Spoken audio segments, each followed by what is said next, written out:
Mission Control, can you hear me? Mission Control, are you there?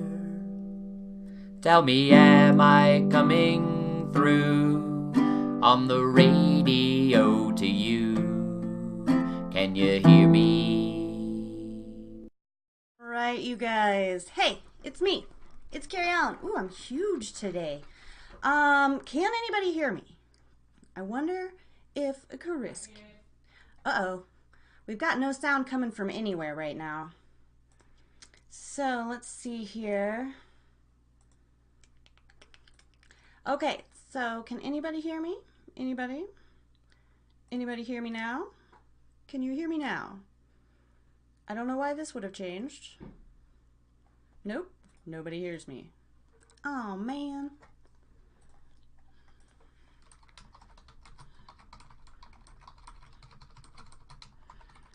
Okay, so I'm going to try to keep figuring this out. Chris, you let me know if you ever hear me come in. Okay. Sarge says I'm fine on the stream, so you can't hear me in Discord? Right. Okay, I don't have any control over Discord. It's the bot. You're okay. fine on the stream on Twitch and YouTube. Thank you, Sarge. I was just noticing that because I was slipping around, so I wasn't looking in the audience chat, but I just saw you're the best. You're the best. Okay, so for everybody else, if you can or can't hear me, we'll go ahead and have, you guys need to listen on steamstar.net. We're going to get this started going again. So I guess, yeah, here, we're going to get you guys all just set up real quickly here. Okay, guys. Let's see, you need to listen there. I can't control the bot. Alright, so apparently I'm doing okay on the screen here. I'm a little high up. Oh, looks like I'm half naked. I'm going to make me a little smaller. Oh. Alright guys, I'm so sorry for this. I don't have a lot of technical help. Sarge, you're doing awesome. Cork is on the road right now, out of town, so he's not around to help. I don't have any way to fix the bot. I don't know anything about the bots really, but apparently if you listen on the stream at steamstar.net on YouTube or on Twitch, I'm doing fine in there right now, so you guys can go ahead and check that out if you wish. So tonight, hello and welcome. It's Mission Control with me, CarrieAllen. I'm sad for you guys that are in the Discord thing listening because you missed Chris's super sweet, awesome song. Part of me wants to play it again just because, but we'll see, we'll see.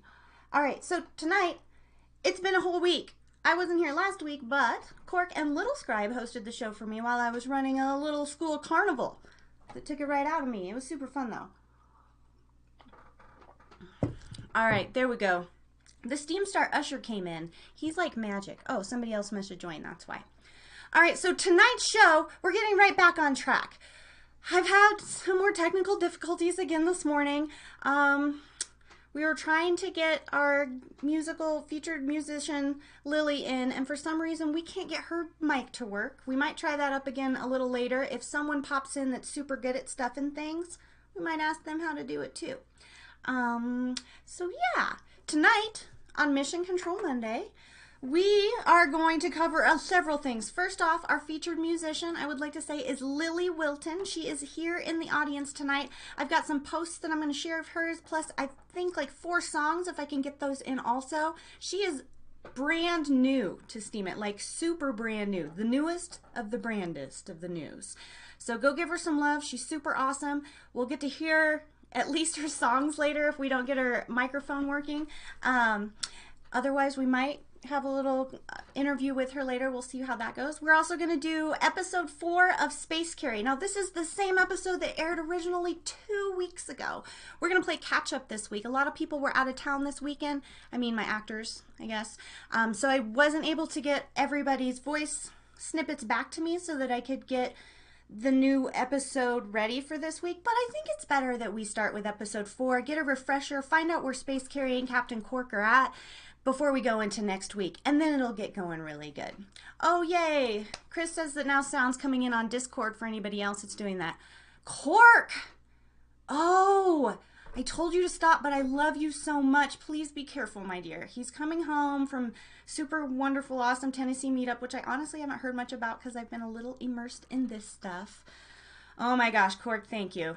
You're the best. Okay. Continuing on, so yeah, we have Space Carrie. It's going to be the old episode. I also have something funny to share about that a little later. We'll get into that in a bit. And another episode of Carrie's House of Horrors. Again, I'm begging you people out there, if you hear this, write me something scary. I've been saying under 600 words, but to be honest, the one that I just recorded was about 4 minutes and it was just under 800 words. So I can be a little more free with the word count. I'm really just trying to keep the segment under 5 minutes long each. And my intro and outro is like, I don't know, 15, 20 seconds. So it's not a big deal on that. So yeah, I got a new House of Horrors for tonight that I wrote based on a true story from my childhood. Oh my gosh. We're probably going to play a super fun game that you all may know if you've been here before called What's That Soundbite? I am doing a new twist this time. Normally we do movie quotes, but this time we're just doing like sounds. It'll be fun. It'll be fun. All right, and then finally, trending. So we haven't had a show for a week, and so we're going to go right into our first topic right now. If you've been hiding under a rock for the last 7 days or so, you probably haven't heard of this. And don't feel bad.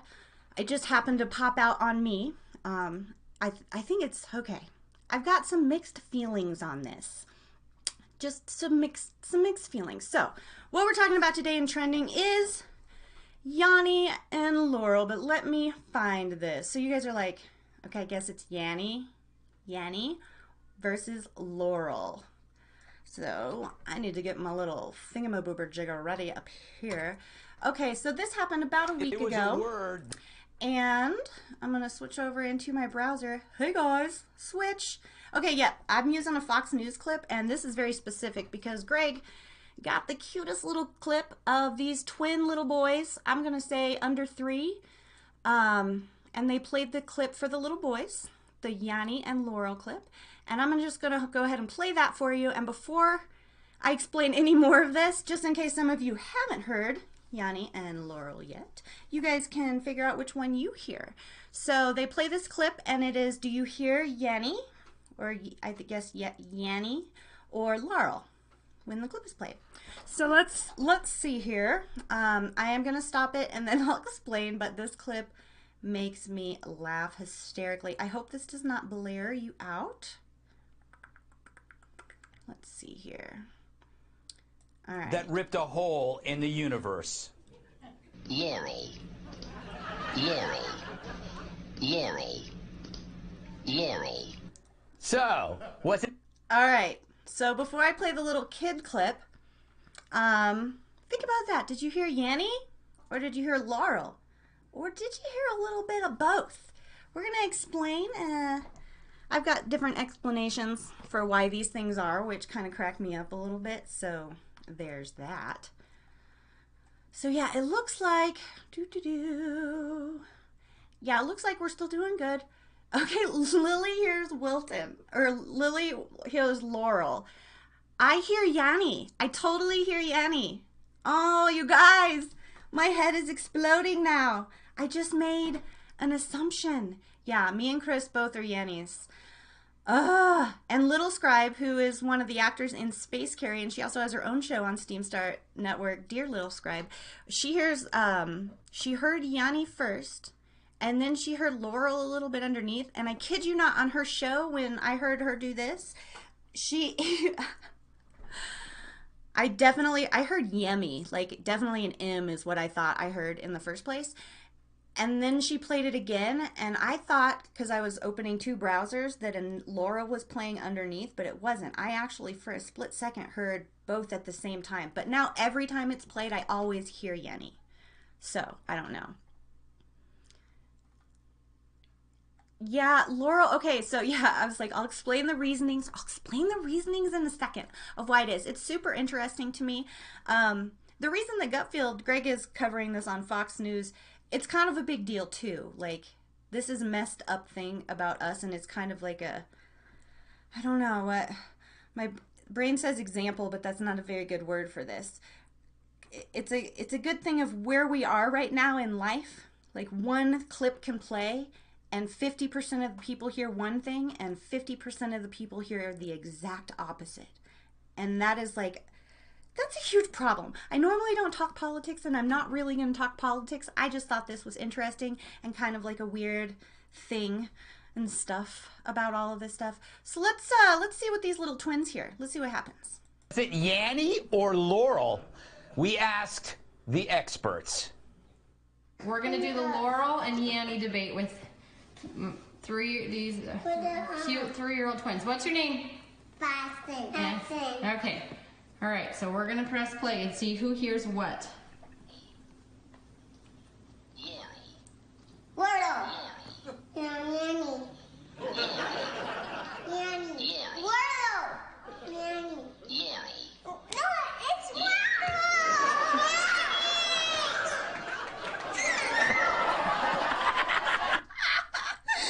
Oh my gosh, I agree. Like that reaction, that was hilarious to me.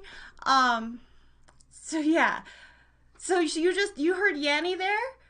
The second time they played the clip. Okay, so explanations. There's a lot of videos on this. If you guys actually hadn't heard it before, just Google it. There's about 1 million people that describe it. I watched even a video that, and I should have brought that up. I don't remember the page, and I'm going to get off of this hilarious face here for all of you people that are looking. And then me too, so I don't have to look at it either. There we go.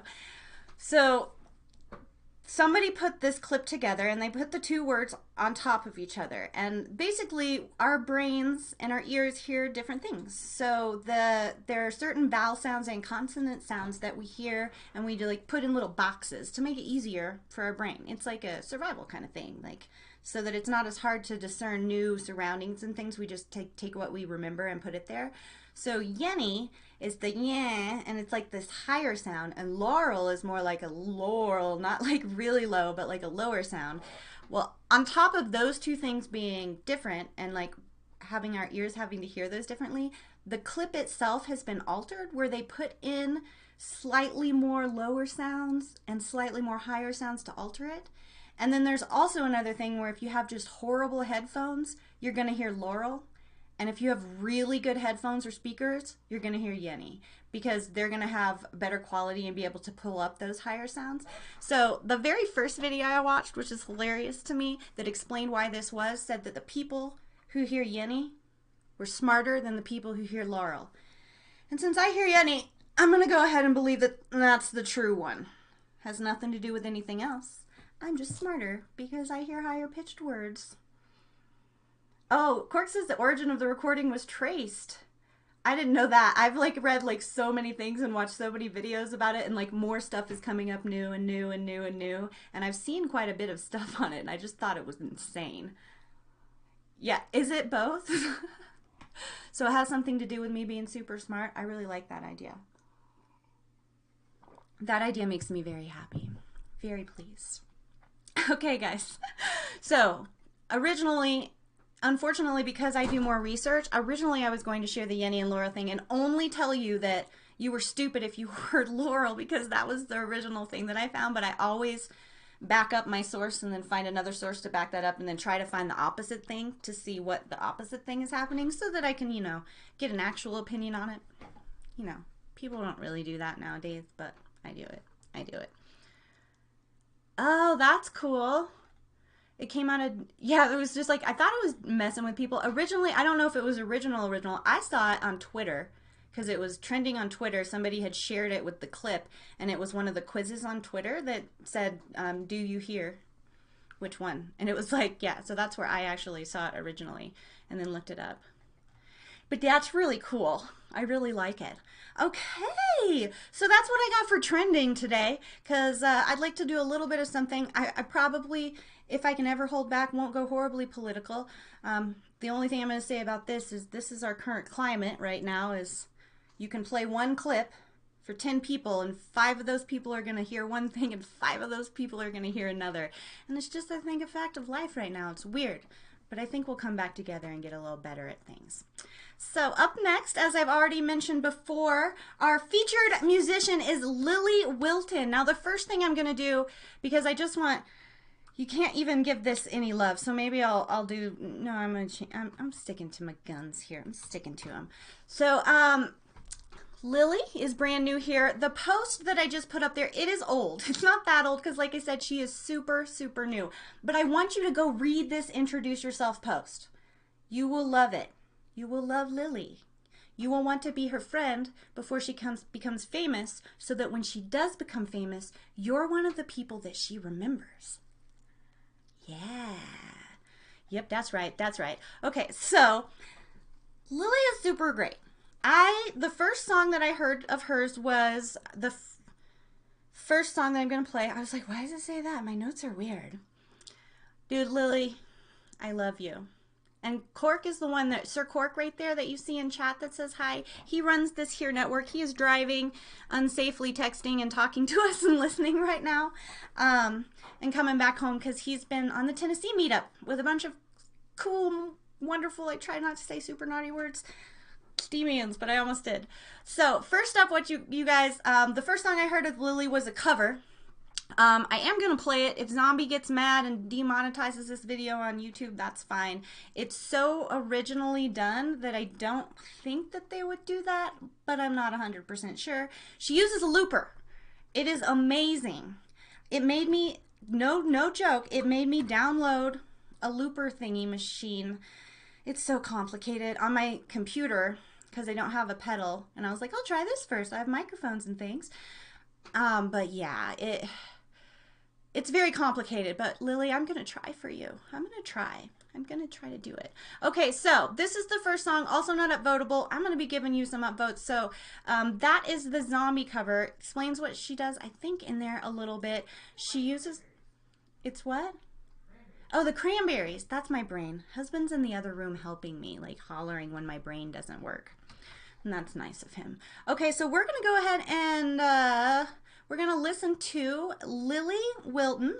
Make sure you give her some love on the next post that I drop in the chat here. This is her Zombie cover. This is by the Cranberries originally. And while you listen, why don't you pop over and see what she eats when she's late at home at night.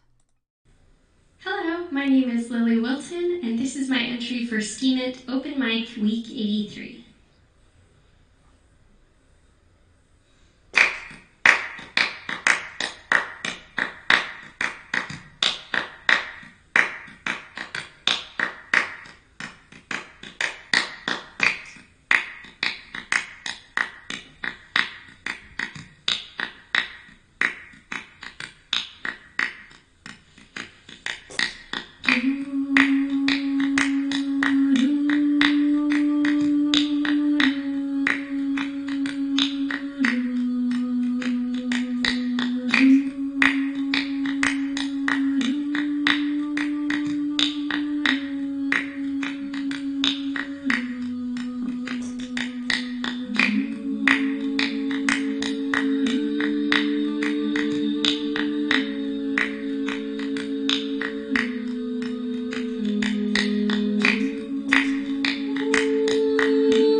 mistaken.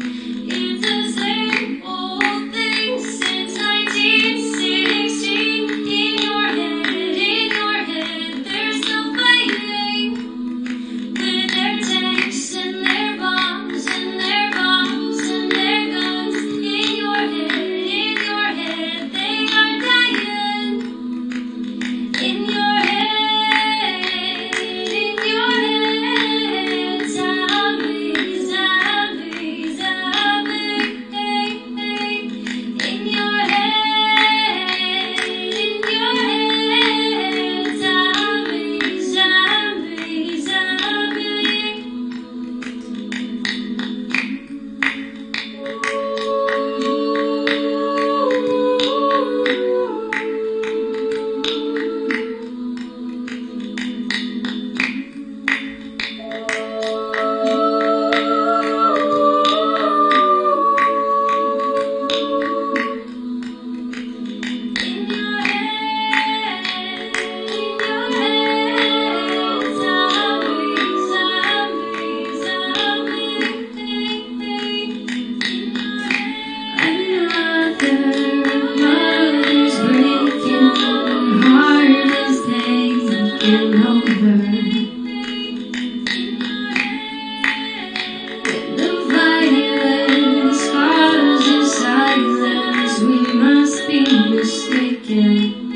What's in your head?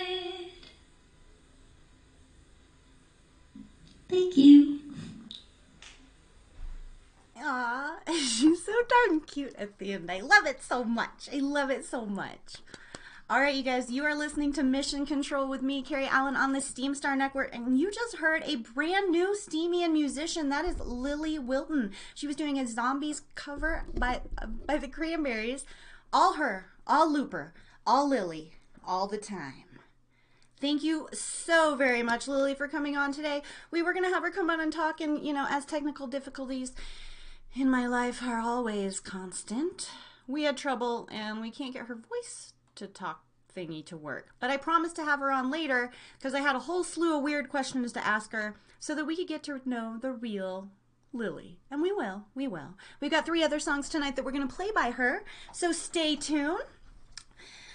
But as for right now, next up, we are going to go, okay, I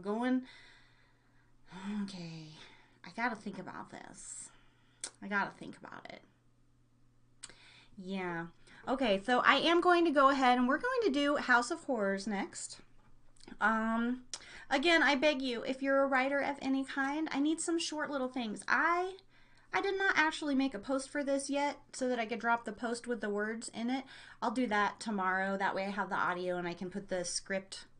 I guess it's the script. Not really script, more like a story. So yeah, I am going to go ahead and get right into this. Maybe, I wonder if there's even an extra room. Yeah, maybe I can go in and we can try to work. Yeah, we'll see that. Okay. No, Menno, he's here. Menno is here. Hi. Okay, so sorry everybody listening. Menno just came in here. Okay, so Menno, we are having trouble getting Lily. She says she's got everything ready to go. Her push to talk is set up, but it's not working. I don't know if you guys can go into the general chat lobby and that will make a difference, or if it might be set different things. It might be set to different things. But we can do that in just a second, because right now I'm going to do Carrie's House of Horrors. This is called The Bottom. It is written by me, and it is because the husband the other day I was telling him about when I was a little kid, and I grew up in Pittsburgh, Kansas. Pitts. Okay, Menno. I never know what the right way is, and he's told me that before, and I feel bad about that. So yeah, well, after I start this going, we can come into the show control booth, and I don't know if we'll be able to talk and not be on mute. I honestly don't know if we have an extra room for that. That'll be fun to find out. So, back to Carrie's House of Horrors. I was telling Hubs about growing up around Pittsburgh, and there were pits everywhere. And so, as a teenager, the thing that we always did was we would go and, skinny dip and just dangerous things in these old coal mine pits. So in the late 1800s, early 1900s, Pittsburgh was just holes everywhere. They just dug huge holes. And I honestly did not know how huge these holes were until I just did research a few days ago for when I was writing my story so that I didn't sound crazy. They would be like 60 feet to 100 feet deep, which now makes more sense into my head looking back when swimming in these pits. So basically, after like the late 30s-ish or so, they stopped, no more coal, so they just kind of let them go. They didn't fill them back in. And so nature took its course, started filling them up, made like tiny little lakes, pits essentially, but lakes. They were very, very deep in some spots. And then, you know, vegetation grew around and animals and stuff and blah. It's like nature, wonderful land. So I have a lot of really great memories growing up and swimming in just horribly mucky, disgusting, dirty water, which is probably why I'm so healthy today. So that's exciting. And so I wrote this little story based on a true story, you guys. So hold on, and I'll see you on the flip side. Carrie.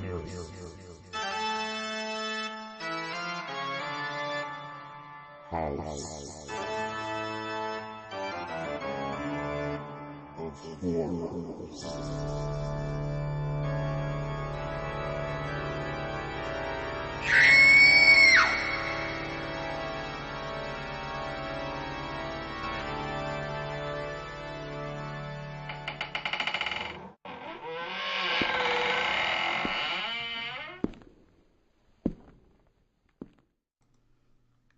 The Bottom, written by CarrieAllen. I was about 13 years old. We had gone out to a swimming hole pit we regularly frequented as it was near our house. It was a family day trip. Dad was half asleep in the sun on a lounge chair, Mom was reading a book in the shade, and me and Michael were sitting in the shallow bank in the mud looking for tiny shells. Michael's my brother. The sun was really beating down, so I decided to go out for a swim. Mom yells to not go too far without a floaty, so I grab a floaty and go. The water's very warm on the surface. It's midsummer and even the nights don't get too cool.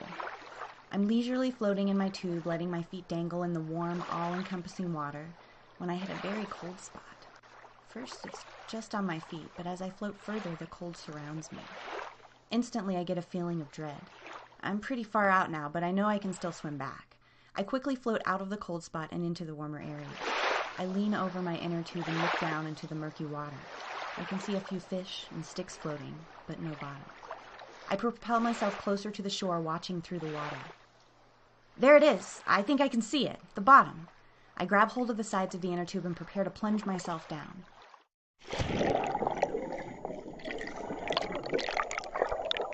One Mississippi, 2 Mississippi. I count to myself as I shoot into the cold darkness. 4 Mississippi. 5 Mississippi. I hit! My feet smash into the soft, sandy, muddy, rocky, cool bottom. I expel some breath, bend my knees, and push myself off until I shoot through the surface. I quickly locate my tube and swim to it. Putting it around me, I float back towards the cold spot. Knowing it only took 5 seconds to reach the bottom makes me feel better. Though now I can no longer see it, I assumed it was because the water was just more murky. After just a moment, I'm back in. It's really cold. Like ice. Especially coming from the warm, bath-like temperature of the surrounding area. I start to get ready to plummet down. I look over the edge of the inner tube. The water is dark and murky, and I can only see my reflection in the bright sun along the surface. I hold my breath, stick my face in the water, and open my eyes. I can see a couple of feet around me. There are lots of particles floating, but no fish. I come back up and look toward the shore. All is the same. Michael's sitting in the shallows, Mom's reading a book, and Dad's passed out in the sun.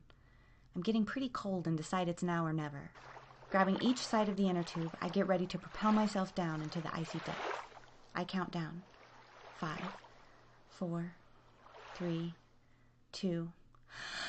I take a deep breath and go. I start counting as soon as my head goes underwater. It's so cold.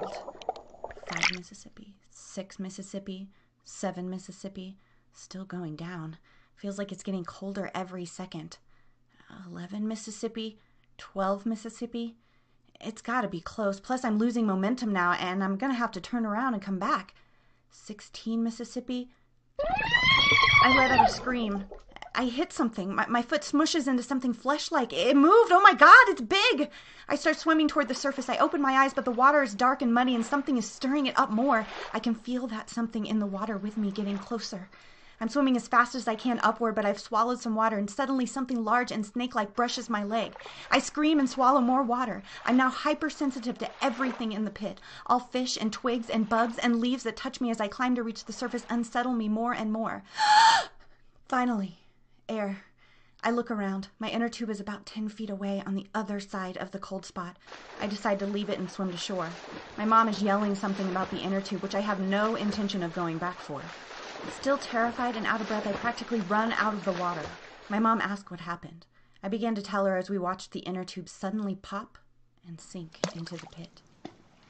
To this day, she says it was a snapping turtle. I say, no way. The end. Until next time.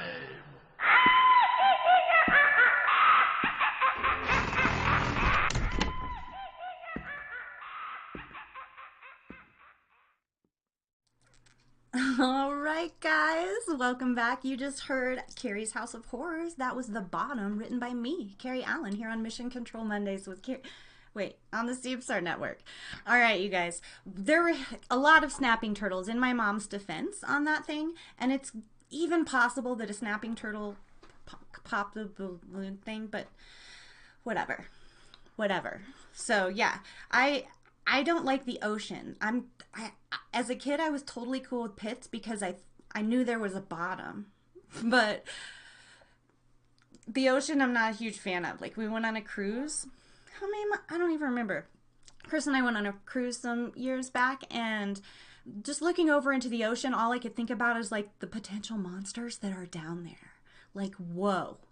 So yeah, that was scary for me. If you guys have scary stories from your childhood you could write that I could read, or even Chris could read, we can do dude voices too. I add a few sound effects to really bring the people in. You make a post about it, maybe we can get you some more upvotes. Plus, I need the content because I really like this little segment that I do, and I don't want to get rid of it, but I'll just keep writing them if I can't get more people to do it.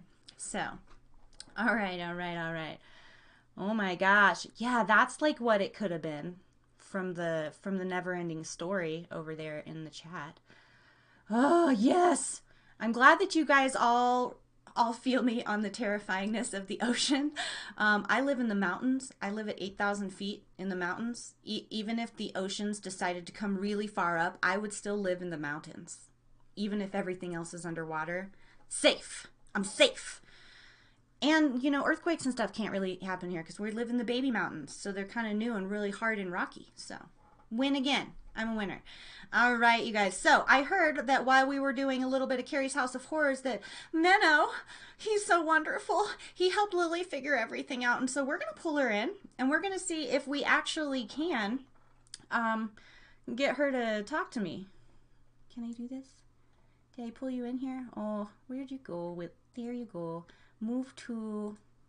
All right. Is it working? Oh my God, I hear your voice. Yay. Welcome, Lily. Oh, wait, you don't hear me now. That was funny. I heard you, but you didn't hear me. Okay, so... Hi, Carrie. Hey, Lily. I knew you could do it. I mean, with Menno's help, because I wouldn't have been able to help you at all. So, all right, so Lily, as a fair warning, so while you're in the show control booth with me, we hear everything about 20 seconds before everybody else in the other little space. So Good to know. Yeah, so like if the chat responds later, that's why. It's a little weird to get used to. So it's a little, because we're actually streaming through Discord and then they're hearing us after the stream. So that's fun. Little fun technical bits for everybody here. So I'm super excited. I got to have Lily on. We already have played one song by her a little bit earlier. It was a zombie cover that was super awesome with the looper. Seriously, I just want to start trying it, but the one that you have sounds simple, like you push a button. The thing I downloaded looks like the devil. It just takes like some getting used to. Just I imagine it's super similar to playing a video game. You just need to know the controls. The one that I have is super simple. You just tap it once to record and tap it twice to erase and things like that. You'll totally get it. I will. I have faith. I'm pretty quick study, but when I first opened it, I was like, oh, another thing to learn. Okay. Yeah, you'll get it. I'm sure it'll be great. All right. So speaking of the devil, that's actually the next song that I'm going to play of yours. I don't have a video of it because in the post, I think you just had a D sound link. Yeah, it's just a D sound. Yeah, but I freaking love this song. So oh my god, thank you so much. I so love it. Like I was like, oh my god, I love this one so much. So I just stole a picture from one of your posts, and that's what'll show up because I don't have the video on the screen for those watching on a stream somewhere, which I would suggest to do because right now I'm wearing a hoodie because I'm awesome. Yep. I'm wearing my Hogwarts t-shirt, so Woo! We are in good company. Yeah. All right, so I think what I'm going to do, instead of talking about all your posts and things, although I should go ahead and link because I am going to play this next. I got all your links already and stuff. We are going to ask you a few weird questions if that's okay with you. That is totally okay. Okay, so we're going to start with a few, and then we're going to play a song, and then I'm going to bring you back on right after the song, and we're going to do a few more. And I have these specifically picked for you, and I don't know you very well. Yay! So this is me. I'm so excited. Yeah, this is me getting to know you, and everyone else gets to know you this way. So you'll probably, since you're new to Steam It, you'll be joining radio shows and doing guests and things like that. And since you're uber talented, then you'll be invited on a lot of places, and they're going to ask you a lot of the same questions, I think, and that's just for me going to a lot of the radio shows and hearing. And I was like, man, I wonder what they would say if they asked this. So that's what I'm going to do. Thank you so much. I really appreciate it. Of course. All right. So first off, for something to really, I think, will help us get to know you right off the bat is if you were arrested with no explanation, what would your friends and family assume that you had done? Probably, I want to say like maybe trash a bar. It has to involve messes in some way. I think it's gonna be like trashing a bar. Oh, actually, I did. Oh man, this is so bad.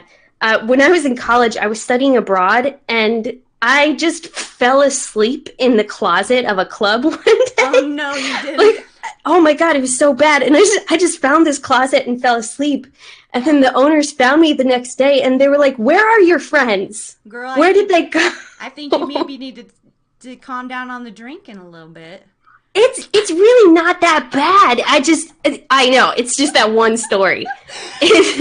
But I think if it's going to be like getting arrested with no explanation, I think that would be the one. All right. Well, that is very telling. But now you can't even explain yourself to know if you're just a crazy person all the time. We're just going to assume that about you. That's fair. That's a fair assumption. As it should be. So the next question I have is specific to your live post that you have today. And since we've got some more people in, man, I have to scroll up. I have everything, pretty organized as far as organization goes for my brain hole. So yeah, this is from your post earlier today. So I wanted to know, go ahead and give Lily some love. She is brand new to Steam It. It is a live post that you can give upvotes to because she's been here, I think, just a couple weeks now. So a lot of the songs I'm playing tonight won't be upvotable. So go ahead and give her some love on this post. It's ridiculous, and I loved it. Thank you so much. It was like me reading what I would write, and I'm like, oh, I eat those. Oh, yeah, I eat that. Oh, yep, I have that. Oh, yeah, fridge. Yep, that's what I want. So the next question is, what's the best type of cheese?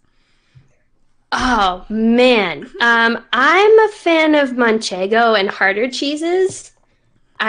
Blue cheese is pretty good, but I think Manchego is my go-to. Like, I'll just, whatever is lying around in the grocery store, I will grab the crap out of that thing. I feel you. I like cheese. But you really like the cheese, like the stinky cheese, like the worst kind of cheese that could ever be a stink. Oh, yeah. The ranker it is, the more I want to eat it. That's awesome. Yay. Look, I feel like I'm getting to know you so quickly here with these things. All right. So I'm going to do one more. Wait, how many do I have here? 1, 2, 3, 4, 5, 6. Oh, yeah. Okay, so I'm going to do one more, and then we're going to get into your song that I love. So the next question is, in one sentence, how would you sum up the internet? The internet is the best place to find cats and friends, and the worst place to find self-esteem. Yes! That is awesome! Thanks. Yes! That was a really good answer. I got the basic points. Yeah, I was like, I don't know what I'd say, but I was like, man, cats have to be in there. And you're like, cats? I'm like, yep. Cool. Yep. Cool. Oh my gosh. I will always take a good cat photo. That's what, like, 2 years ago when I started searching for alternative places to hang out, I was so sad because the internet used to be like, I was like, where did the kittens go? Like, where did they go? Where did the kittens go? I want them back. It's not fair anymore. Like, it's like it used to be just all kittens and happy, cute things, and I'm like, oh, now it's just not. Yep. That's a great gift, Sarge. It's perfect. Yes. All right, so Lily, if you want, I can move you, or you can move you back into the other area. I am going to go ahead and play The Devil's Bride. This is an original by Lily Wilton, who we've been talking to here on Mission Control. I like it a lot. I dropped the link in there so you can go read the words. Sometimes I dig to do that. I like to read along with the listening, but this one doesn't have a video. There's just an image up on the screen, so feel free to read along, and I'll catch you on the flip side. Oh, I Thank saw you. the devil himself, and I looked him dead in the eye. He said, darling, come closer, I don't want to hurt ya, at least not tonight. I've got no one by my side, and I'm looking for a bride.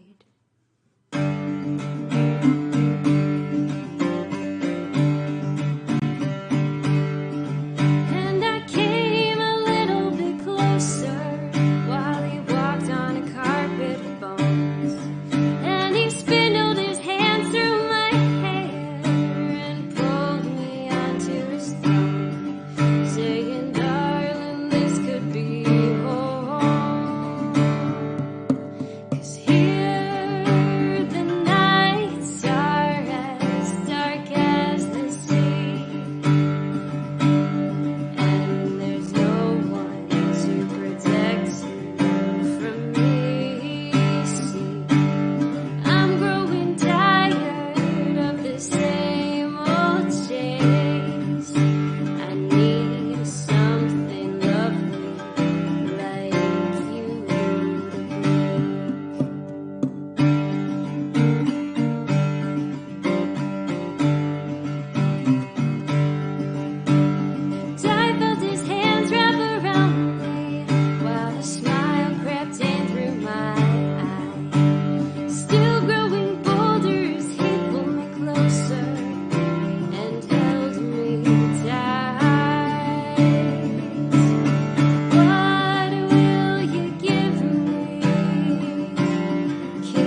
said, darling, come closer, I don't wanna hurt ya, but I need your answer first. And I kissed him till I burst, saying, baby, do your worst.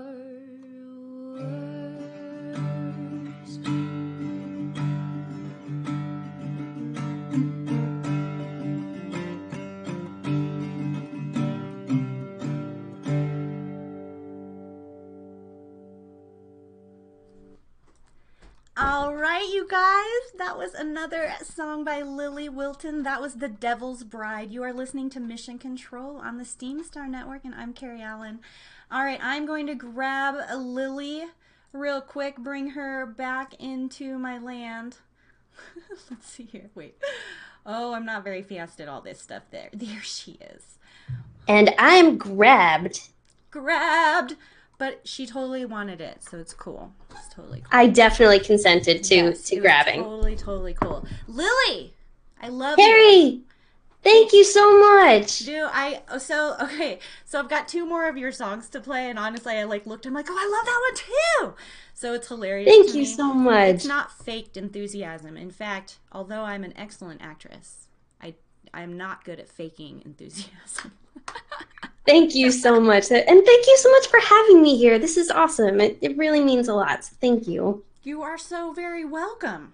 I was excited, and it's fun because I'm pretty new. I've been doing Mission Control for I don't know, 3 months or something like that. That's awesome. So not super long, but so when people start to get really big, which no doubt you will, my dear, you won't have time for me later. So I'm really glad that you came on with me now. Oh my God, stop it. Oh my gosh. Okay, so now we're going to go back. What we were doing before that song with Lily is we were asking her some weird questions because, like I said, she's new. And, we're all kind of new to each other. And I think it's more fun to get to know each other with weird questions rather than those normal questions that you have all the time. So I do have a few more questions to ask Lily. And then, man, I only have 2 more of your songs. So, yeah, we'll see how long these take and see if I'll do one before or after Space Carrie. And you're new to Space Carrie because you're so new. So that'll be exciting for you, I think. Yay, I can't wait. Because I know I've actually heard you with Menno on, was it last Wednesday, Sunday? I don't know. I think it was last Wednesday. Yeah, so it was Menno's show. So yeah, I learned a lot about you on that show with the normal everyday old questions that people ask and things. And so I know that you're an actor, and I'm pretty sure I remember you're more classically trained. Yeah, it's I'd say at this point most of my credits are classical. I'm not exclusive to classical theater, but I love classical theater. I love Shakespeare, and it's kind of taking up the majority of my resume, and it's where my heart is. But it's certainly not the only genre that I like. That's so sexy. I like it. Thank you. My husband, Chris Roberts, he's in there listening and actually in the other room right now on the Chromebook to make sure my sound's doing okay. We're both, we're not doing it anymore or anything, but we both went to school for acting and did for a while and then moved into the mountains and hid away from people in caves. That's amazing. But I'm sorry. I didn't mean to interrupt. I just wanted to say he's been wanting to do something on the blockchain with Shakespeare. And maybe we can all work together to get that going. Yes, I love that idea. So, and it's a matter of finding other people that like that kind of thing. And that's where it's such a big world that we're all in. And so it's really hard to get all of our niches and figure out what it is. But when I heard that, I was like, ooh, interesting. That's great. We'll have to collaborate on that a little bit later. Absolutely. So put that in the little back of your mind. Also, funny side note, both of our dogs are named after Shakespeare. We have a Banquo and an Oberon. That's so cute. I love that so much. They're our buddies, and I love them. But yeah. So yeah, we have so much in common. How funny that we're being all brought together like this.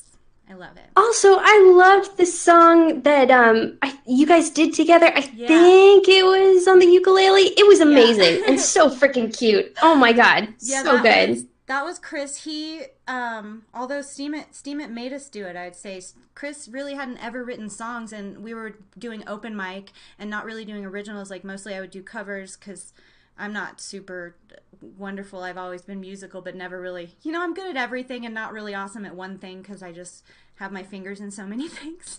So Yeah, that's hard. yeah, that's how that is. So Chris started writing for what was it called? The Songwriters Challenge that Open Mic held several months back. And he wrote for, I think it was 8 weeks in a row, a song every single week. And he had never done it. And his songs that came out were so good. And that was just one of the ones that, like, I didn't play in all of them, but whenever he wanted harmonies or something, or he'd be like, hey, can you make this do something else with more sounds? And I'd sit down and be like, okay. And so, yeah, that one, it was right place, right time, and I just really like that one too. So thank you for appreciating that. And it was ukulele. We have different sized ukuleles and fun little instruments and keyboards and things. That's so cool. So, yeah. Okay, so enough about me. I'm supposed to be interviewing you, Sugar Pop. Okay. Oh, whatever. I know. All right, so we're going back to my weird questions to get to know you even a little bit better. A little bit. I forgot that I wrote that question. I just read one of them. Oh, goodness gracious. Let's go for it. If you were wrongfully put into an insane asylum, how would you convince them that you're actually sane and not just pretending to be sane? Yeah.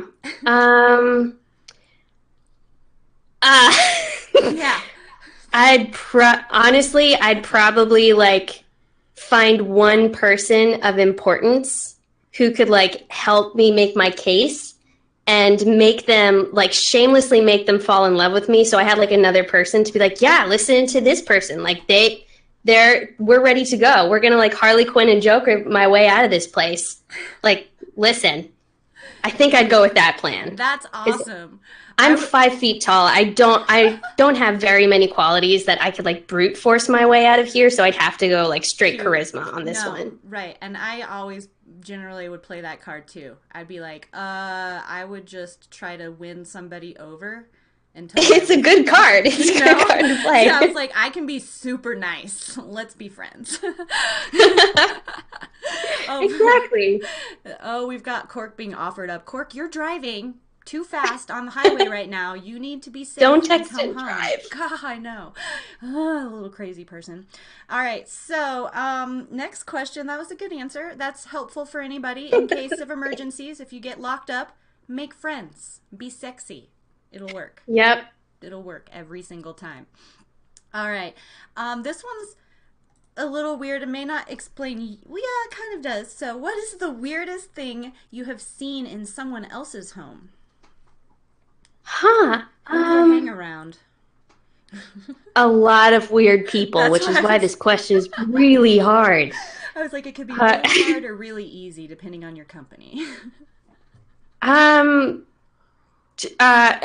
don't know if this is safe for the broadcast. I honestly don't.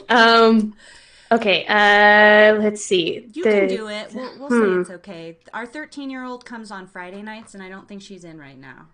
Yeah, she can't. Okay. She can't stay up late on Mondays, so we're cool.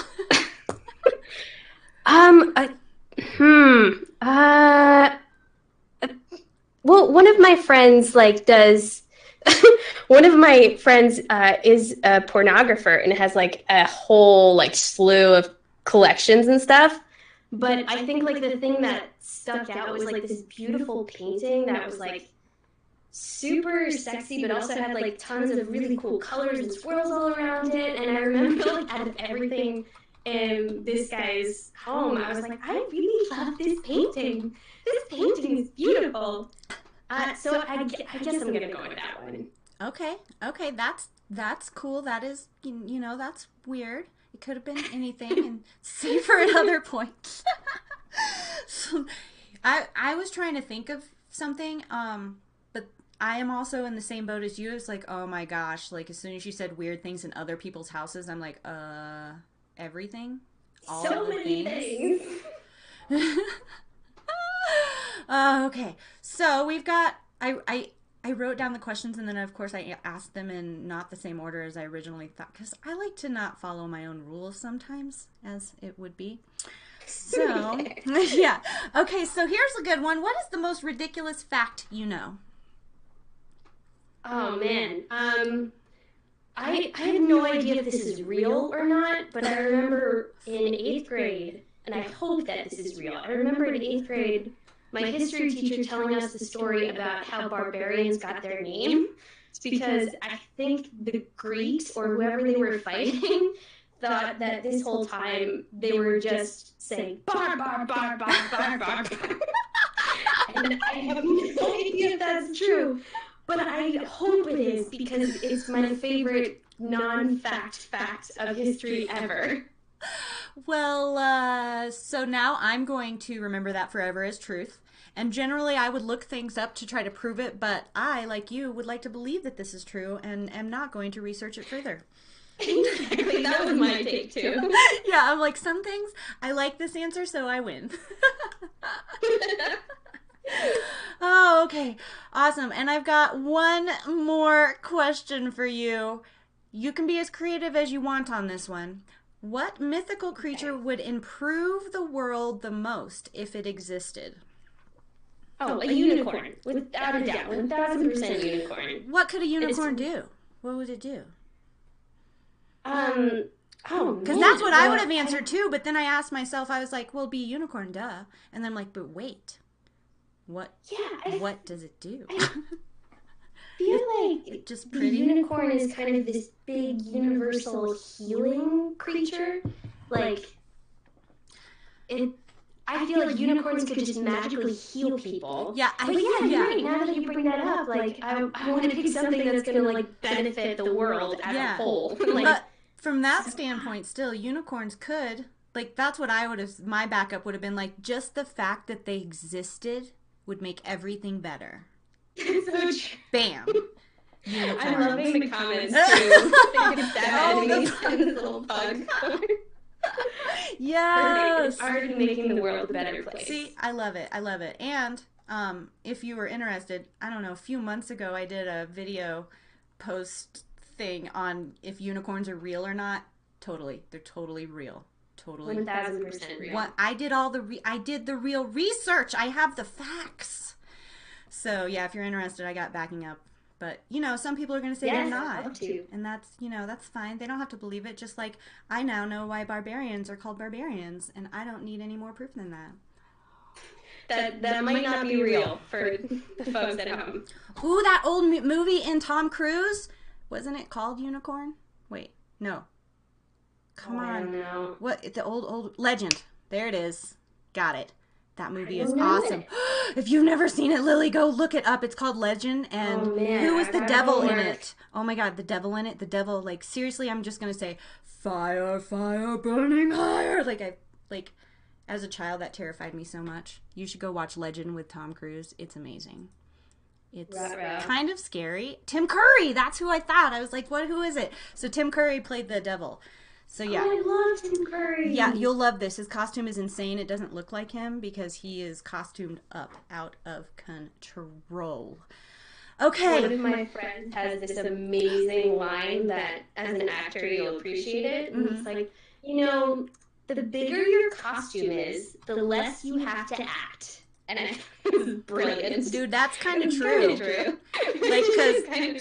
Like, Chris, although he was pretty amazing husband, before we moved to the mountains and hid away, one of the things he did is he did children's shows and he was the huge mascot because he was so good at wearing this huge, crazy costume and still being able to do, like, cartwheels and tumble and just be really big. But really, once you put the hat on, you can just pretend to be anybody and it's kind of easier almost. So weird. Huh. It's like a weird thing. Yeah, so yeah, he did that it was super hilarious he was really good at it. So even with the big costume, you still have to move around a lot. But yeah, it's not like you have to emote anymore because you have a big face emoting for you. So there's nothing like that happening at all. All right, so Lily, I have loved having you on. I am going to next, I'm about to drop for the people in the chat so they hear the 20-second thing I'm working on. The next thing I'm going to play by you is Good Night, My Love, Good Night, and it's you playing on a little ukulele, and it is super cute and sweet and, like, sad and, like, I love your voice. Like, it's so, it accompanies the little ukulele sound so nicely. But, like, I also like your voice with the big guitar. Like, that's why I think I really like The Devil's Bride, because it sounded like the guitar was so big and full against your, like, amazing lyrical voice. So that was really awesome, too. But this is a little bit different. It's like they complement each other really well in this next one. Thank you so much. That means a lot. You are so welcome. So I am going to go ahead and play Good Night, My Love, Good Night by Lily Wilton here on Mission Control on the Steam Star Network. And I will catch you guys all on the flip side.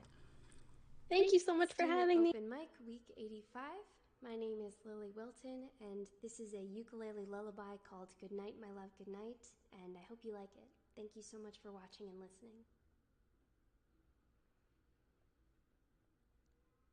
I like moonlight in the mornings, but the nighttime suits me too.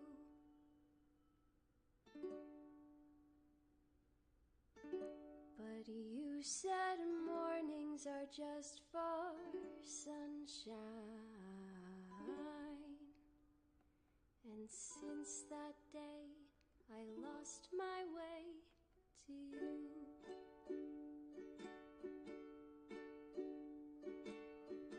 you. So I tried singing a little louder,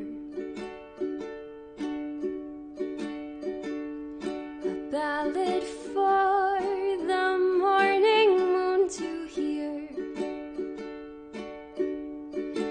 Everyone around loved how the music sounded, but you had headphones in your ears.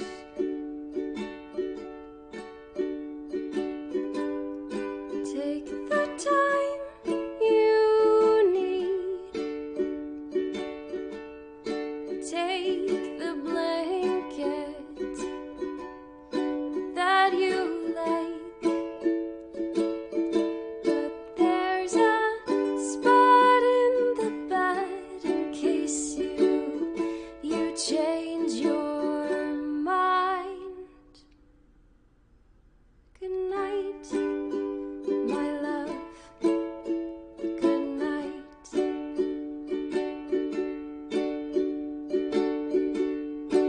I eat poison now for breakfast, but sometimes bagels suit me too. I try to put it down, then I hear you coming round, and poison seems to soothe.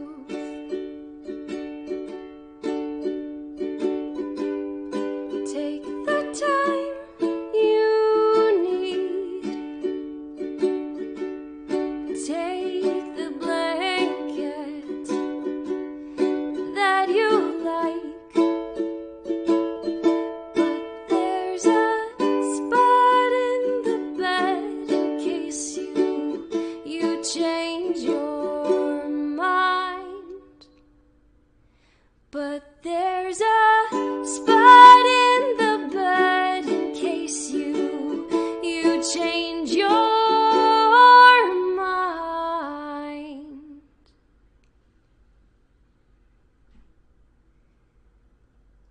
Good night, my love. Good night, my love. Good night, my love. Good night.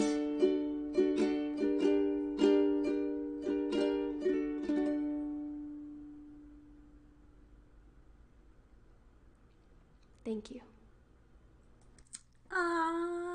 You are listening to Mission Control with CarrieAllen, and you just heard Lily Wilton, a brand new Steamian, do an original song called Good Night, My Love, Good Night. It was wonderful.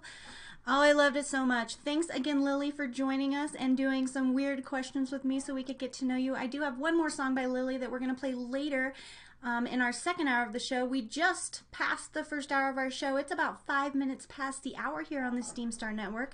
Depending where you are, if it's UTC time, that's 1:05 in the morning. But for me, on Mountain Time, it's only 7 p.m. here. So I'm doing pretty good.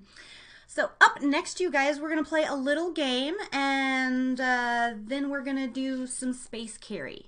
But I'm holding back on it because I'm going to talk about it. Normally, as a little side note, I will start to try and do Space Carries all at 7 o'clock.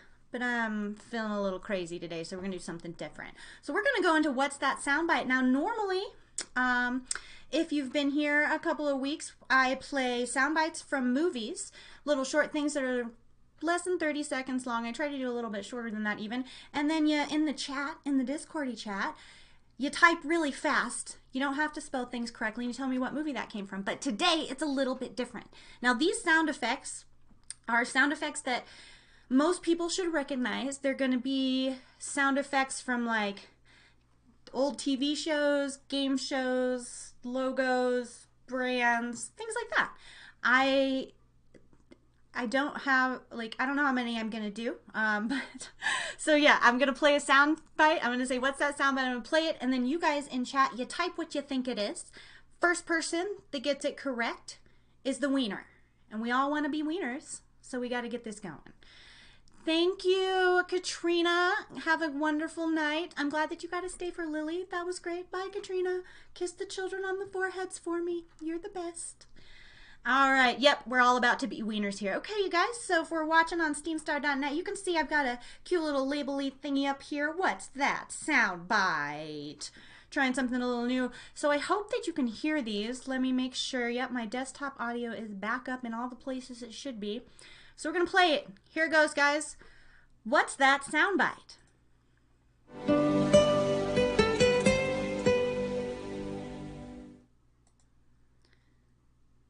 All right. I played it. I hope that you can hear it. So you did hear something. No. I'm going to do it again. Ooh, we did have a winner. All right, so Maverick is the winner. Congratulations, Maverick. You are the winner. Okay, so I have to... Where'd the V go? Oh, there you are. Congratulations. Oh, I don't have my dinger up. You guys, I'm a little behind on the game. I forgot I was playing a game, and so I didn't have my little, you know, dinger. Because that's what I say. Here we go. You get a dinger. Good job, Mav. You're the first winner. Now I have to write your name down. Now, you guys are all going to be winners, and I can never say, besides you being a wiener, what you will win. It could be something, it could be nothing. The grand prize winner for the whole night of all the games, because I'll have another game that we might play too. I normally have two little things that we pop in and out there so we can get some audience participation, which people have voted on, and so far they say that they really do like doing those things. But we are looking for a new Grandmaster Game Smasher. For the last several weeks, Ingenuity, who's not even here tonight, so somebody else could win. Might be good. The non-reading listeners, wiener, chicken diener. All right, so we're going to keep going, you guys. Let's see if I can get another one set up here. Just ignore that sound. Here it is. What's that sound?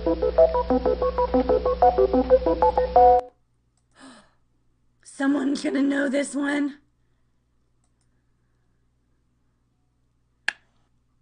Now you're just hearing clicks. Just ignore the clicks. Oh yes, Painting Angels, you got it right. It is the Jeopardy answer board. Yay, Painting Angels. Yeah, it kind of did sound like the internet, I would say. But actually, that was Painting Angels. Although... Painting Angels. All right, we're gonna fly through these really fast so they can get more winners and see if we can get it.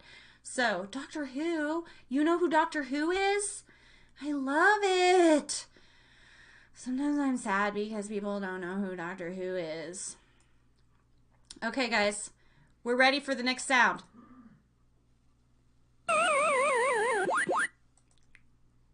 Oh, that was so fast. Let's try it again.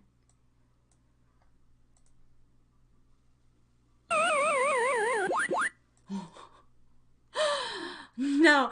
Okay, so Winston, this is so funny you keep guessing TARDIS because I swear to God, for like 3 weeks I had some kind of Doctor Who reference soundbite and no one got any of them. It was always crickets. Literally no one would guess them right. So, that's true. Okay. Let's see. Yes, Pac-Man dying. You're right, Mav. I was like, what was it? Pac-Man, you're right. Winston wins. Wait, who won first? I was not paying attention to this here. Hold on, we're going up. It was Sarge. Sarge got that one. Heck yes, Sarge. Here's your ding ding. I'm not paying very good attention today. So, Sarge, you got that on the Pac-Man dying sound. Congratulations. All right, so... some of these I haven't pre-listened to, so they might be impossibly hard. But what's that soundbite? Oh yeah, someone's gonna get that one. That one's no trouble. That one's no trouble at all. You got fake news? Wait a minute. Game show? Jeopardy? You got Jeopardy. Double Dare. Pac-Man! Menno! You're right. Menno, I just saw it while people were looking at the other ones. You beat him. You beat him. I'm so sorry. Law and Order, Lily's the winner. Sorry, I was called up again. I need to get better at these game hosting things. I am just about ridiculous as it comes. So we've got a Lily winner on that one. It was Law and Order, you guys. It was definitely Law and Order. All right, so I'm going to find the next one real quick. I hope that it's one that we can hear.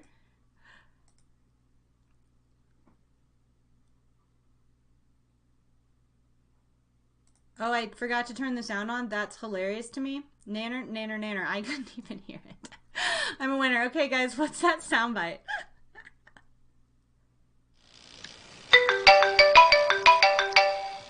Okay, that one is super easy. Who's going to be able to type it the fastest? I use literally that soundbite all the time for my, anytime I need that. Yes, Lily wins again. Girl, you are quick on the draw tonight, aren't you? There's your game sound. You're welcome. I get excited for the game sound, so I like to play it. All right, so. Okay. I don't think I've actually listened to this sound. Some of them are gonna, we just don't even know. Let's do it. We're gonna do a few more here. I've got a couple minutes here. So what is that soundbite?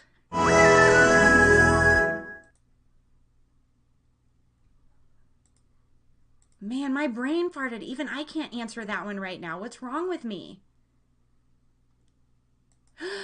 Yes, who did it? Somebody got it. Oh, we're in.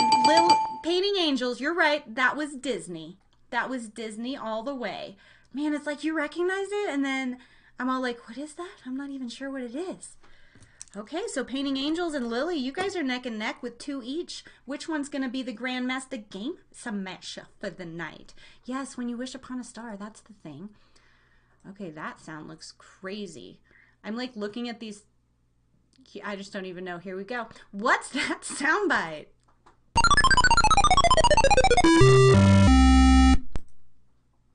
Oh, I know it, but I don't know it. Oh. I don't know it. Okay, I could. Oh, I can play it again in just a second if we need to hear it again. Oh, yes, it is Lily. You win, dude. Lily wins again. It's Donkey Kong. I'm sorry, I'm bad at the chat. Lily, holy crap, girl, you are on fire tonight. It is Donkey Kong. It is Donkey Kong. That is so funny. Oh my gosh. Lily, she's just on top of her game tonight. I don't know if anybody's going to be able to come back and do this to her.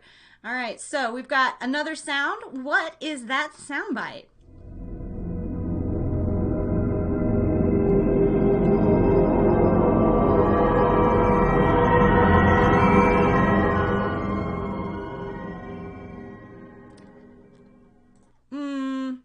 Okay, so this is the one that I don't know because let's see if anybody guessed it already.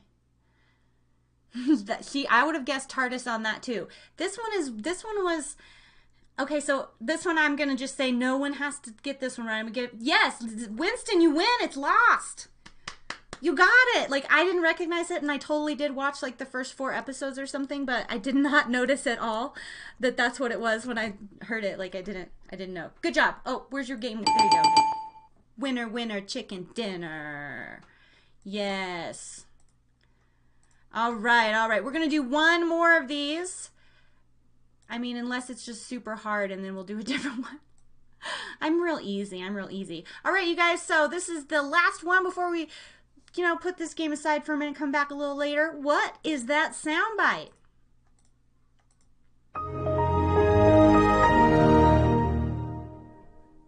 That's seriously too easy, you guys. That one is too easy. I literally think everybody's going to be able to know that. Who got it first? And it's Painting Angels. Serena, you did it again. You were really close, Lily. And I know there's a sound clip in here for AOL too, but that was close. That was good. Everybody got it. You're so fast. You're doing such a good job, you guys. Good tries. All right. Since our fingers are warmed up, let's do one more. I keep saying one more, but seriously, this is the one because we're gonna have to play some Space Carrie up in here. All right. So this is the last for real this time. What's that soundbite?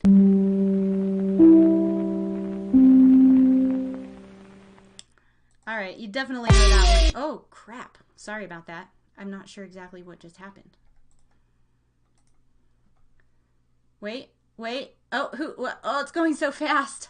Mav, I think you got it. I think it was that. Yep, Maverick, I think you were the first one. It is NBC. All right, you guys, so that's the end of What's That Soundbite. We will play It's All Numbers again later. That game, you don't have to know anything. You just have to guess numbers. So it makes it pretty easy on that. So for now, what the score is, for those people fighting to be the Grandmaster Game Smasher of Mission Control for the entire week. Maverick, you've got 2 points. Painting Angel, you're at 3 points. Mino, you're 1 point. Lily, you've got 3 points. And Winston, you've got 1 point. So hang on there. If you hang out for the rest of the about 43-minute show we've got, we will play another game and you'll have another chance to take the title of funness.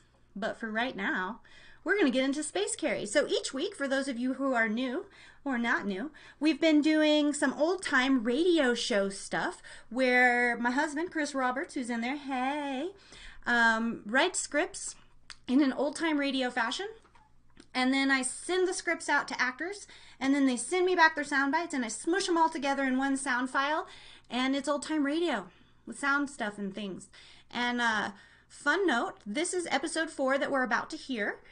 And we did not have a show last week because I was doing carnival things, so I couldn't do it. So we went ahead and just skipped everything.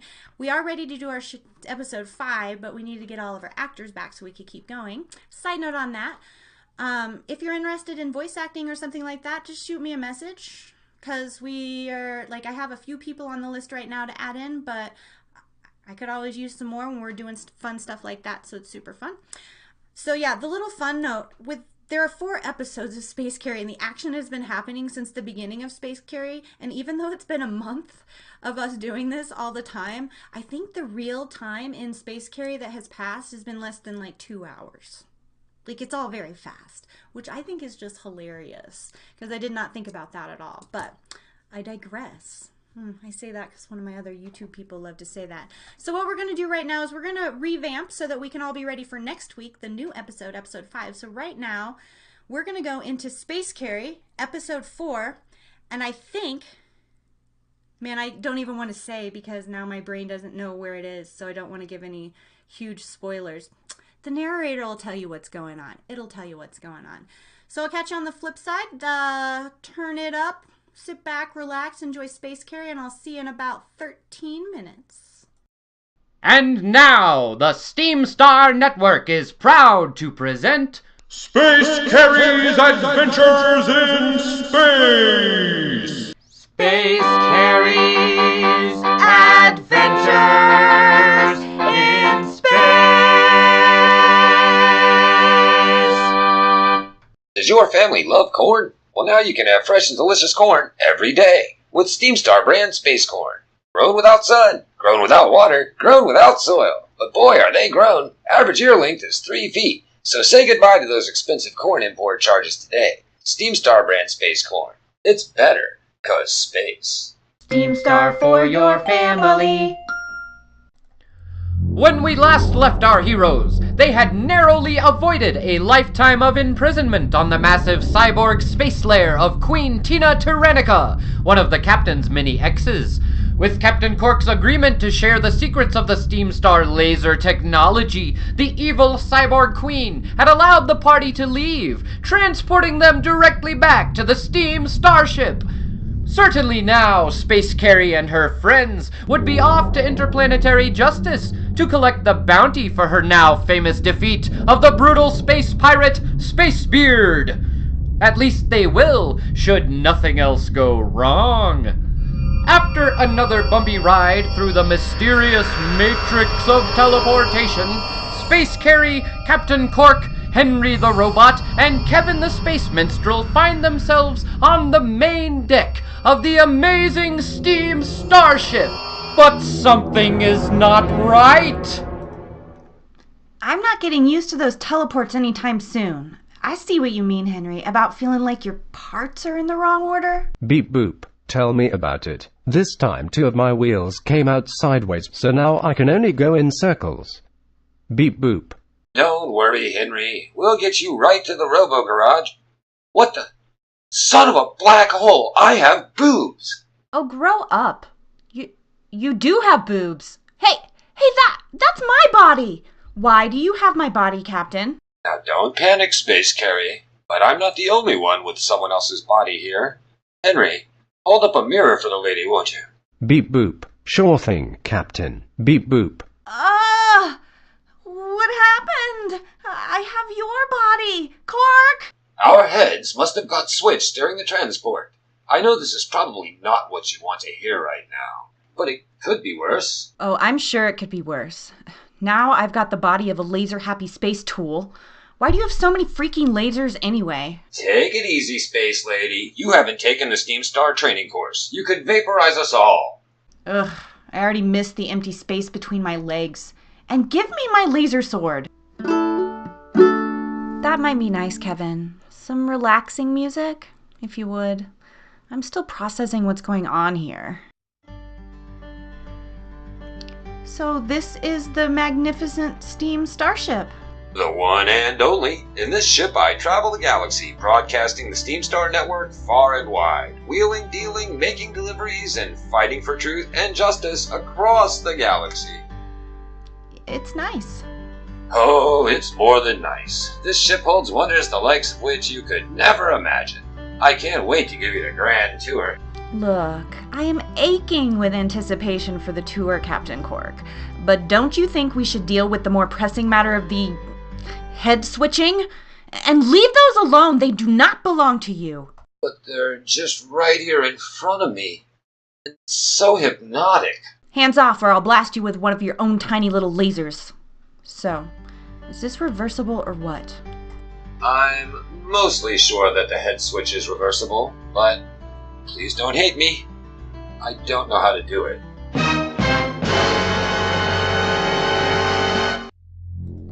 Now our heroes find themselves deep in what Captain Cork likes to call a dilly of a space pickle. Will Captain Cork figure out how to reverse the head switching from the apparent transporter malfunction? It looks like Space Carrie and Captain Cork are stuck with each other until then. How will they proceed? Find out after this brief message. Is little Johnny about ready for his first pack of SteamStar cigarettes? Let the smoky, savory aroma of SteamStar cigarettes create a bond between you and your son that will last a lifetime. That smooth and delicious flavor. You're the best, Pop. I know, Johnny. I know. SteamStar for your family. And we're back aboard the Steam Starship, where only half of the heads are in the right places. Space Carrie has an idea. Doesn't the ship have some kind of super intelligent computer interface that solves all of your problems for you? Beep boop. That would be Lydia, and you should show her some respect. She can think circles around the entire human race. Beep boop. You're right. I forgot about Lydia. She'll know what to do. Wake up, Lydia. How can I service you today, Captain? Beep boop. Hello, Lydia. You're sounding lovely as always. Beep boop. Hi, Lydia. We're back. And I've got some new friends. This is Space Carrie. Space Carrie! Does that happen every time I introduce you to someone? Sure does. Every time since birth. Get used to it. Whatever. And this is Kevin. He doesn't talk, but he's always playing music. Show her, Kevin. So, Lydia, Space Carrie needs to get to interplanetary justice to collect a bounty, and I'm helping her out. Get this. She actually defeated Space Beard in a laser sword battle. Wow, Space Carrie. It's certainly an honor to have you aboard the Steam Starship. You sound like a real hero. Can you open your eyes, honey? We've got a little problem here. I see. Your heads have been switched. That is incredibly unfortunate, but I must say, Captain, I like you with curves. Oh, for crying out loud, James. There's an actual woman here now. Could you have her dial back the sexy voice thing a little? Sure, my bad. Lydia, honey, could you be a doll and turn down the sexy voice level to 4? 5. 5.5. Sorry, Space Carrie. I hardly even think about it after all these years. Is this inflection more to your liking, Captain? That's perfect, Lydia. What are we gonna do about our head situation? I don't want your body for the rest of my life. It's so clumsy. Well, we can't all be highly trained laser sword masters like you. I mean, if you ask me, it's almost too much tone. Your abs are literally like stone. I work out. Eyes up. I already told you, hands off those. Sorry. Do you have any great ideas, Lydia? You are the hyper-smart mega computer in the room. What you got for us? Beep boop. Lydia is great. Beep boop. Allow me to run a quick multi-galactic search. I'll be with you shortly. Searching, searching, searching. My intergalactic superdata multibase has yielded several results. I was searching for experts in the practice of cranial retransplantation, with an emphasis on transporter malfunction-related issues. The nearest such expert appears to be a Dr. Everett P. Spludge. Wow, that's impressive, Lydia. Can you make us an appointment? My intergalactic superdata multibase shows that Dr. Spludge offers VidCom appointments, as well as remote psychic surgery. According to my intergalactic We get it, Lydia. You've got an intergalactic subdata multibase. I'm familiar with Everett Spludge. He does great work, but he's pricey and really popular. It might take weeks to get an appointment. How long will our heroes have to wait for their appointment? Will the psychic surgeon, Dr. Spludge, even be able to help them? Will Space Carrie and Captain Cork be reunited with their respective bodies? Find out after this! Did you know that SteamStar Space Rubber is up to 5 times bouncier than other leading brands of rubber? Bounce like you've never bounced before with SteamStar Space Rubber. SteamStar for your family. And now, thanks to the masterful arrangements of the Steam Starship's computer interface, Lydia, our heroes find themselves in a video conference with Dr. Everett P. Spludge himself. Hopefully he'll know what to do about their cranial kerfuffle. Okay, by the looks of it, we've got a classic case of transport malfunction related to head switching. Wait a minute. Is that Captain James T. Cork? I thought I recognized that head. And that body? How have you been, James? Still shilling crap for SteamStar? Actually, I'm all that's left of SteamStar. Corporate kept getting in the middle of interplanetary conflicts. Got their headquarters blown up. What about you? It's been space years. I see you've got quite a few more tentacles than the last time I saw you. Yeah. 3 or 4 new ones pop up every single space year. They're getting to be a real nuisance. They kind of just wave around freely, but they each have a mind of their own, so they're always grabbing onto things. Oh well, what are you gonna do? Pleased to meet you, Dr. Spludge. I'm Space Carrie. Space Carrie! Seriously, it even happens when you introduce yourself? Beep boop. Captain Cork is just jealous that he doesn't have an intro jingle. Beep boop. I do so have a jingle. Lydia, play Captain Cork title. Captain Cork! See? Nothing to it. Beep boop. It's just not as organic. And you had to ask for it. Beep boop. So, Dr. Spludge, do you think you can help us? Although the captain seems okay with his new body, I would actually like mine back. Of course I can help you. In my 30 space years of experience in this field, I've seen some nasty transporter accidents. And if you can believe it, this one's pretty run of the space mill. At least you're both the same species. Tina probably did it on purpose anyway. Her transporter tech is usually pretty reliable. I think she was jealous of Space Carrie. Whatever got you into this mess, I can fix you right up with a simple, non-invasive psychic procedure right here from this video conference. That's the good news. What's the bad news, Everett? It's gonna cost you. Great. How much? Well, let's see here. Consultation fee, plus emergency vein conference fee, on-call differential, psychic procedure costs, and other applicable fees, minus 2% friends and family discount.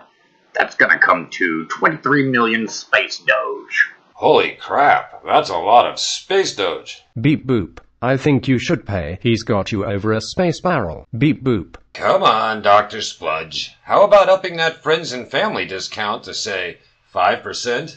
I'm afraid not, Captain. We're not that close. And I have 17 broods to feed back home. You're welcome to find someone else to fix your little problem. No! Just pay the doctor, James. You have the money, don't you? Of course I have the money. I just don't know. Give me a break. What's a measly 23 million space doge when we're on our way to pick up my 100 gazillion space doge bounty?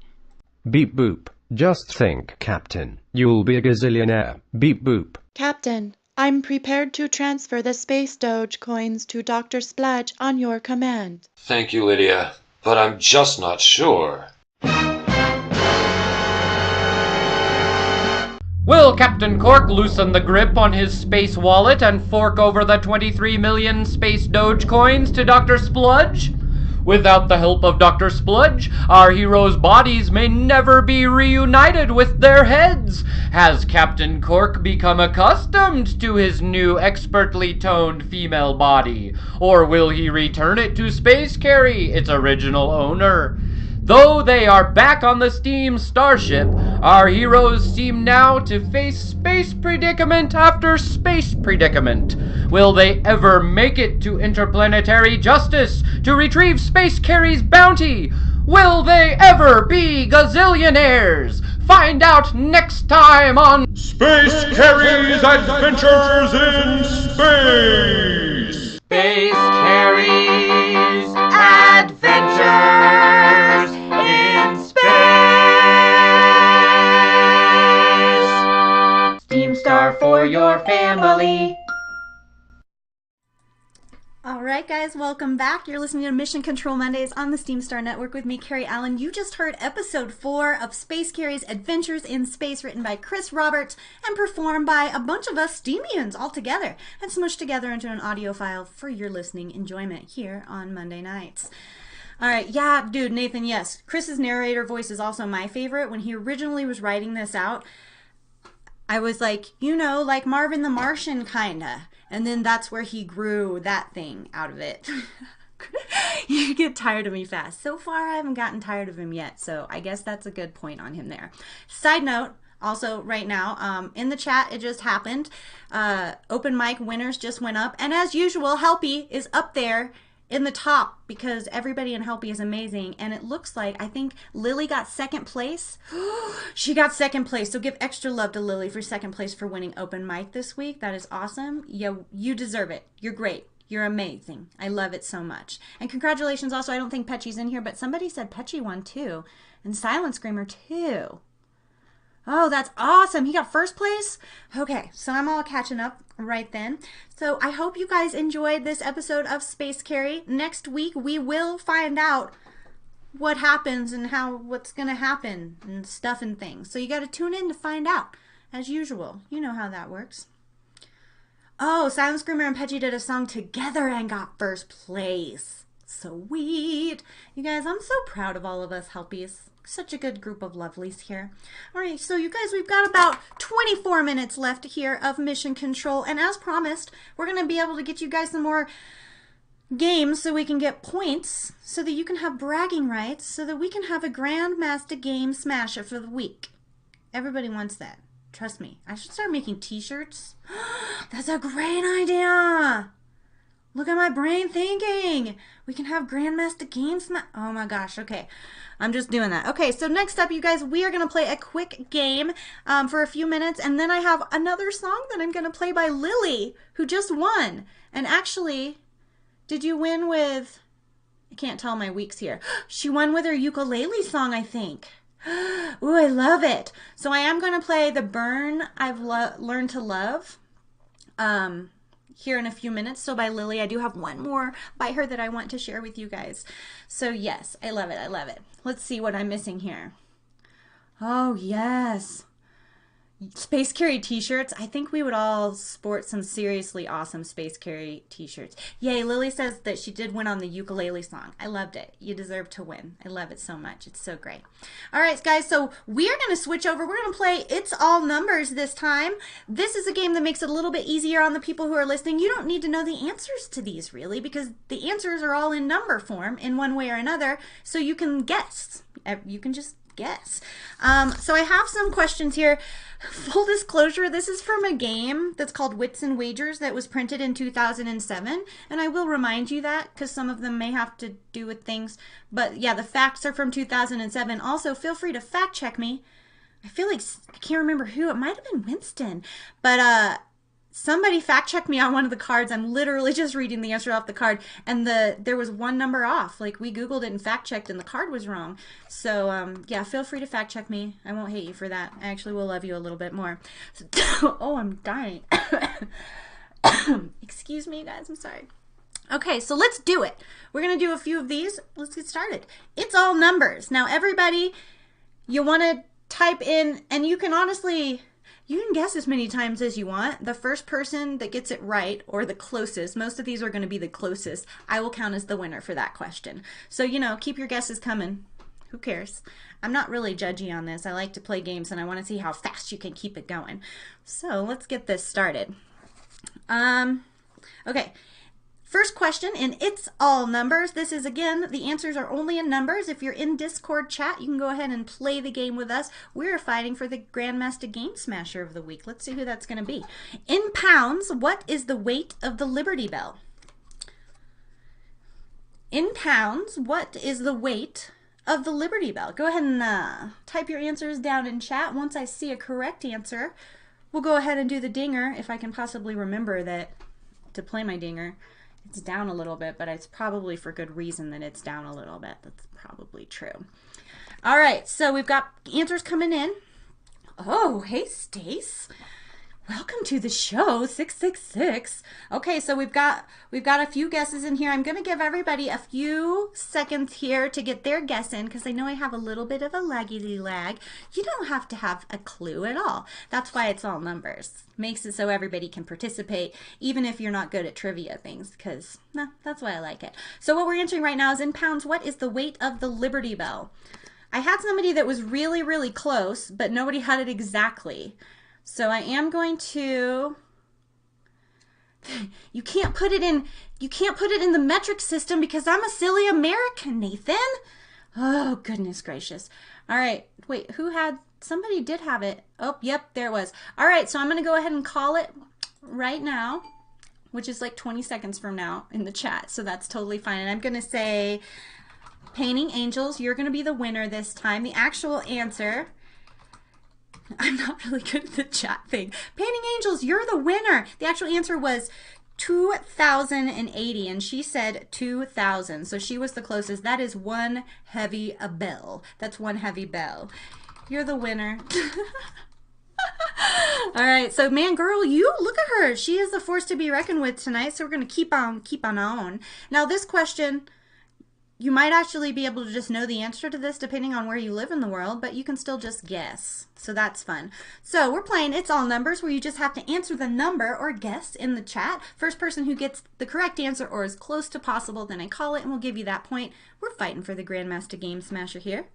Okay, how many time zones does Russia have? I assume it didn't change from 2007. So how many time zones does Russia have?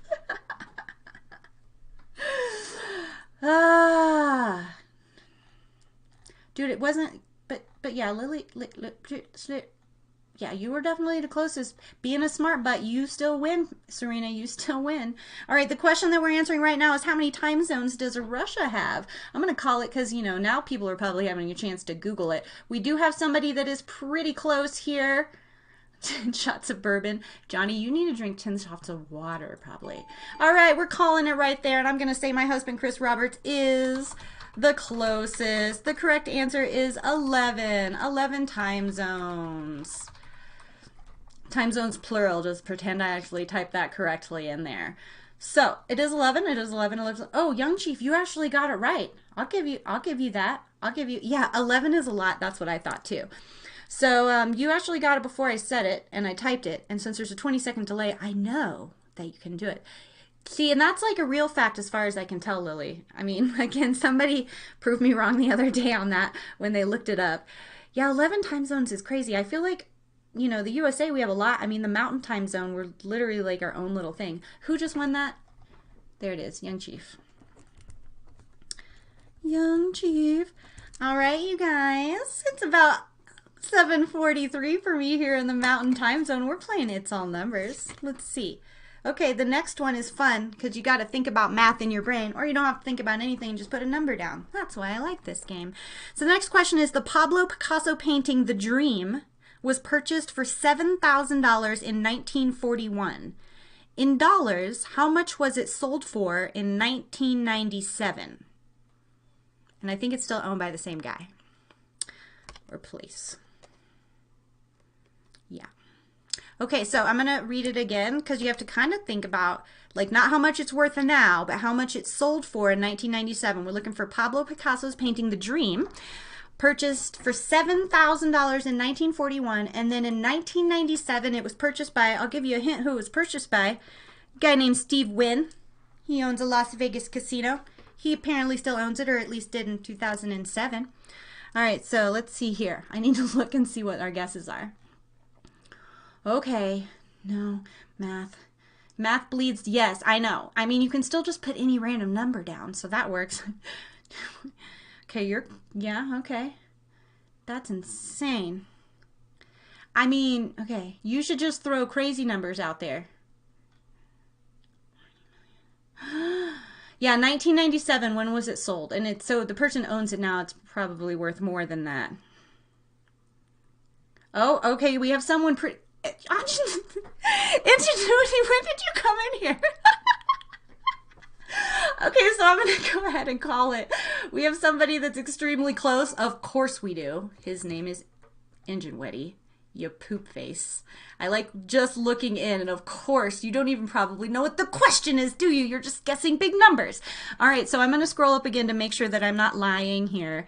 So I think that the closest person and the first closest person was Ingenuity. It definitely was you. You poop head. All right, so the correct answer is, I gotta type it because it's a lot of zeros. So it's 48,400,000. Oh, I'm writing it wrong. 1, 2, 3. That's all the zeros. Yeah, so it's that number. The correct answer was that, and he guessed 50 million. So congratulations, Ingenuity. You're not going to be able to win tonight because there's ladies in the chat tonight that they're taking over your title. They're taking over the Grandmaster Game Smasher tonight, but I am writing you down because you did get that correct. Oh, that's too funny for me. Too funny for me. Yeah, 50 million in 1997. Same guy, I'm going to assume, still owns it. He did 10 years later. I bet it's worth more, but that's still crazy balls to me. I'm like, what? How does someone put the value on that? I don't understand it. I don't understand it in my brain at all. All right, guys, I've got another question here. Let's see here. Let's see here. That question is just weird. So I'm not even going to talk about it. Okay, so we're going to do this question. Okay, so we're playing It's All Numbers. This is going to be our last one. I might do another one a little bit, but I am going to do a little something else here. So what percent, and this is in, wait a minute, this is a new little note. Okay, so this is a source from 2002. I don't know if that's going to change anything from a million years ago, but in 2002, what percent of U.S. households owned at least one cat? All right, so in 2002, what percent of U.S. households owned at least one cat?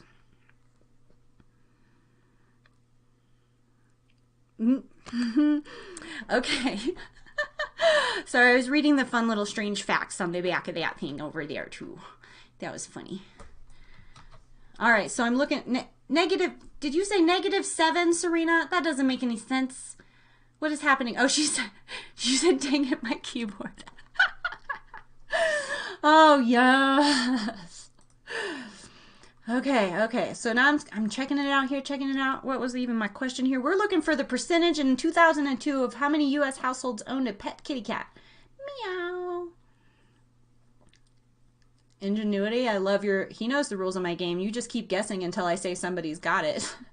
He knows how to play. He knows how to play like a boss. We do have somebody that's kind of close, and my hint's going to be they're about 10 off. If I can get somebody closer than 10, so stop guessing on the 10s. Guess other numbers. Now I'm just telling you what to do. Oh, okay. Oh, wait. It looks like we're going with the young chief again. Ooh, we got a winner. All right, so the correct answer, you guys, I can't spell correct today. Young Chief won again. Look at him pulling out, just coming in here playing some games. So the actual correct answer is 31.6%. So, and the little note here says that only dogs are more popular as cats because cats are man's second best friend, but it doesn't tell me what the thing is. So yeah, that's a lot. But to be fair, although I love our kitty cat, anybody, we were basically forced to get a cat. Not that we had anything against cats, but because we had mice and little rodents because we live in the mountain and desert, and our landlord was like, you need to just get a cat. And I was like, oh, okay. Yeah, a lot of people do have more than one cat. And Twitty has 6. That's insane, bro. We had a couple at first, but we live in the middle of nowhere, so you either got to survive and be badass or you don't survive here. I mean, we do live in the foresty part of the mountains, so there are evergreens everywhere, so it's, a good place for hiding and things. But you guys, I digress. So at the end of today, that was to Young Chief again, I believe. So here's the scores. Oh, I'm so excited. So Ingenuity, you did come in. You did come in late with 1 point. We also had Winston with 1 point. Menno came in with 1 point. Young Chief came in late, 2 points. Yeah, that's what he's doing. Maverick also came in with 2 points. Then we have Lily with 3 points. And in first place, the brand new Grandmaster Game Smasher is Painting Angels, our very own Serena. Everybody give her a round of applause. I lost my dang round of applause. I'm gonna find it still. Here it is. Yay, Serena! Dude, you're my hero. All right, you guys, so we've got about 10 minutes left of the show, and as promised, going ahead and I'm drippity-dropping the last song that we're going to play by our featured Steamian musician tonight. We've got to hear from her. Luckily, we got some weird questions answered. I played 3 of her other songs this evening, and I'm going to play one more final song. This one, the post is old, so you can't upvote it, but it's still lovely. I did drop that all the way up in chat already. It is called The Burn I've Learned to Love. And again, just go follow her. You'll like her. You want to be her friend before she becomes famous. Trust me on this one. Trust me. So, okay, you guys are about to hear one last tune from our featured Steamian guest, Lily Wilton here. It is The Burn I've Learned to Love. And I will catch you on the flip side.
Tasteless, you're the burn I've learned to love.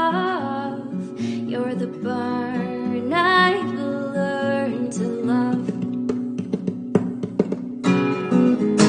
You make things silent out the windows,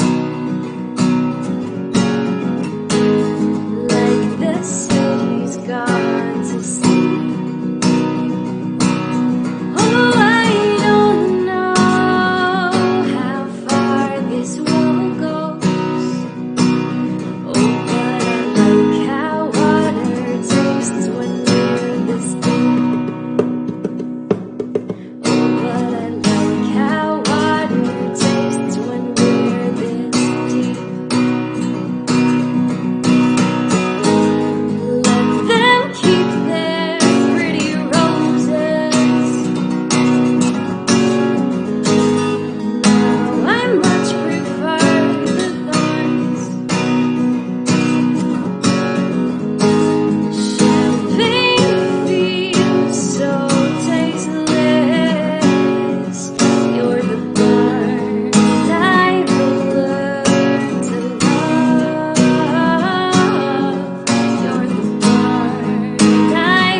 Champagne feels so tasteless.